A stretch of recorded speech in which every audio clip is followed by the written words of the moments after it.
Hello everyone, good morning.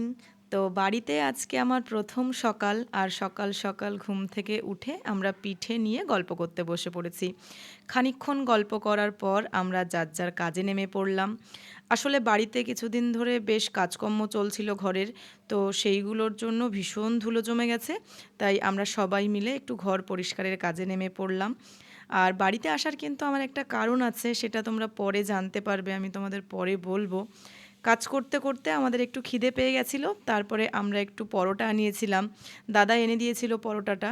তো আমার খুব শুকনো তরকারির সঙ্গে পরোটা খেতে ইচ্ছে করছিল, তাই আনিয়েছিলাম। আর আমরা তো কাজের থেকে অকাজ বেশি করছি, খাওয়া দাওয়া আর মজা করতে করতেই আমাদের কেটে যাচ্ছে।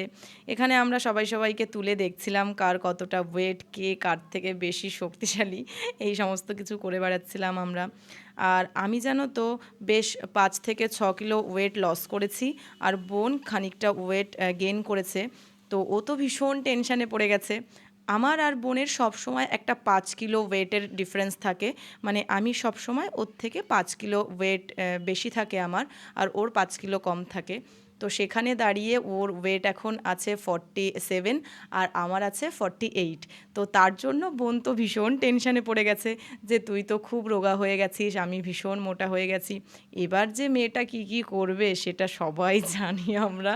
এখনও টোটালি খাওয়া দাওয়া বন্ধ করে দেবে, আর কি করে ওয়েটটাকে লস করা যায় তার জন্য প্রাণপণে চেষ্টা করে যাবে। ও না এরকমই। তারপর আমরা এই যে বই খাতাগুলো একটু ওপরে তুলে দিচ্ছিলাম। এখন তো সেরকমভাবে বই পড়াই হয় না, বোনেরও একটা জব হয়ে গেছে, আর আমি টুকটাক পড়াশোনা করি।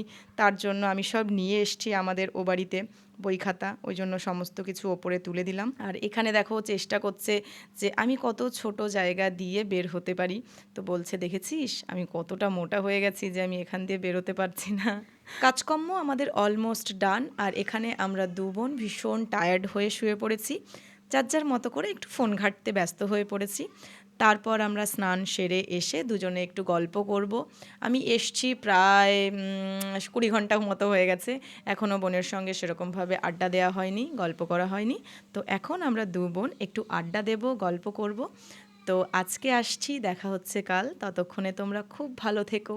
বাই।